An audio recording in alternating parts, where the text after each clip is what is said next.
But it takes one stupid fool to destroy everything they've done. The world knows the people. But the truth of the matter is enough of rhetoric, okay? We know the gatekeepers in Nigeria. We know the people that are holding this country by the jugular. There's not many of them. I don't think there's up to 1,000 of them, okay?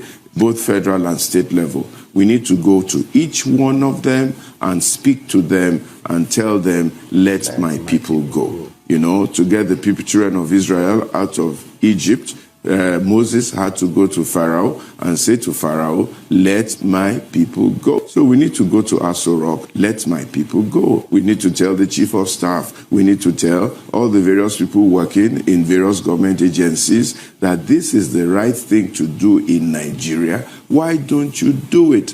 I hear that recommendations go to council. By the council, they have increased the prices. What are they doing that for? We need to go to each person in Niger State, Mina. Let these people go. We need to go to the ones in Kaduna, the ones in Katsina, the ones in Kano, the ones in Ijebu, the ones in Anambra, the ones in Enugu, the ones in Rivers State, the ones in Bayelsa. We all know them. They are all gatekeepers of Nigeria, holding on to the resources of this country, not doing the things they need to do. Why do we have a law in Nigeria that does not allow us to develop our natural resource? They say the thing belongs to the federal government, and the federal government has capacity to develop it. Why are we wasting each other's time? There's bitumen in the ground, there's gold in the ground, there's all sorts of resources available, but the federal government won't develop it, and they won't change the law. We need to tell them that it is enough. We have more than enough to make Nigeria great. We don't need to import food. Why are we importing food? Why are we making a game of anchor borrower schemes and all kinds of things? People are just making money left, right, and center. What kind of nonsense is all this? We need to tell them. We know each one of them, and we need to go and tell them and stop just talking generally in the air. If we keep talking generally in the air, nobody will take responsibility. We need to take up Bola Tinubu. What do you want to achieve? What is your plan for Nigeria? And even with the Lagos state that you have, I went to Ajegunle the other day. I went to Bariga the other day. People are living on a slum. Listen, I told my Igbo brothers, why are you bothering with Nigeria? You have more than enough money among yourselves. You are rich people.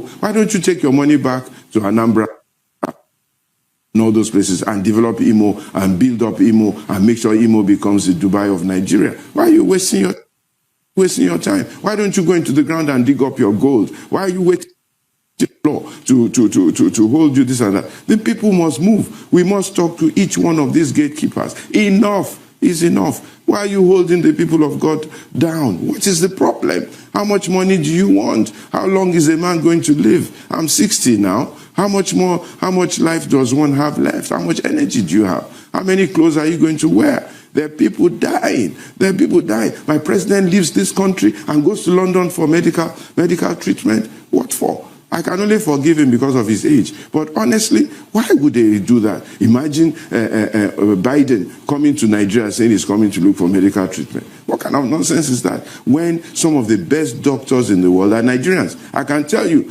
Nigeria has exported all its competent hands, thrown them into the sea, and they are working for other nations, building other nations. You have 8 Nigerians in Biden's cabinet. 8 of them, young people, doing all sorts of fantastic things for him, writing his speeches, making his policies. And if those people come to Nigeria, we will frustrate them. They'll be jobless. What kind of nonsense is this? It's enough. Honestly, it is enough. And we must tell each one of them and name them and tell them, this is wrong in Nigeria. You must stop it. What are you looking for power for? What are you looking for power for? Just to put people in bondage? For how long? It's enough. Honestly, it is enough. We all have more than enough to eat and to survive if we all are honest with each other. We should stop putting the people in bondage. People are roaming the streets of Lagos, area boys on drugs everywhere. We're not doing anything about it, and we're still fighting for power. Power for what? It's enough. And one of the problems of Nigeria is that we're not telling each other the truth. We keep hiding. Why? Because tomorrow you want to go to Aso Rock for contract. You want to go and say you are the president of the friend of the governor, friend of the president. For how long? For how long are we going to continue like that? So we should call each one of these people. What is your plan for Nigeria? What are you doing with the blessing that God has given you? What are the rules and the laws that you are making? Are you being honest and truthful about this thing? You, this man, you say you built a road for 1 billion. Look, tell the truth. Is this road worth 1 billion? Is it worth 1 billion? Tell the people the truth. I have houses in Dubai. You can't even go there. They said the other day, one politician, we should come and see his house in Dubai. It is beautiful. What is he building a beautiful house in Dubai for? Why doesn't he build it in Lagos, in Abuja, in his home country? You have houses in London, 3, 4, 5 of them, wasting away, providing employment for white people, and you cannot bring those houses back to Nigeria and develop Nigeria. What are you doing? It's just in your mind, in your ego. And if those houses, they disappear. And then we go back to these same British people, these same Americans, begging them for aid and assistance when they were the ones who got us into slavery, who put in laws and rules to make sure that Africa doesn't work. And then you go back to them and you think that stealing your resources, stealing your cocoa, stealing your palm kernel will come and tell you how to work your own country and make your country succeed and survive. You think so? You think it's in their interest that Nigeria will survive? Is it in their interest that your cocoa will work? It is not. I like the governor, the president of Ghana, whatever. He said, I'm not going to export cocoa to Switzerland anymore. I'm not going to export cocoa. He says, if you want to eat chocolates, come to Ghana. Why is Switzerland the chocolate capital of the world? What kind of nonsense is that? How can you have oil in Nigeria, you mine crude oil in Nigeria, and then you take it to London for refining? Who does that? And we're sitting down looking at one another, and people are...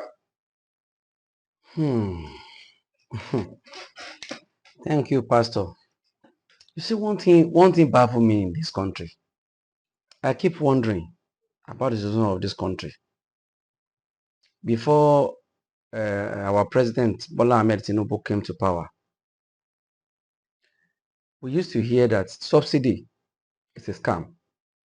That subsidy was a scam, was a big scam. That if they say something was a scam, or it's a scam, whatever, if they say they award some kind of trillion money for subsidy to subsidize our fuel, so that to make the price come down, so that we can, after all, they don't refine in Nigeria. Now they now said, somebody now came out, former president of central bank came out, Sanusi Lamido came out and exposed the secret behind this subsidy. He said then, and I quote, said there was no kobo, no crude oil, no fuel was brought into Nigeria with the money of any subsidy. That once they give them that money to subsidize the fuel, they will share the money. So if truly that was what happened, that was what was used to happen, that the money federal government award for subsidy is being shared or was being shared by some cabal in this country, that means they've not been spending any kobo on subsidy. So now that our president now said he has removed the money for subsidy that is not ready to subsidize our fuel again, how can that one now affect the fuel pump price? Because after all, in the past, please, I want everybody to just listen to me and think. I don't understand. I want you to put your comment below this video. If they said the subsidy money they used to award in the past was a scam, that they never spend that penny, any penny for subsidy. Now that they say they've removed the money for that subsidy and they don't subsidize our fuel again, I think we're supposed to still continue buying the fuel, the price we used to buy it. Are you not thinking what I'm thinking? Please leave the comment below. My name is Ademola Adesina. Thank you very much.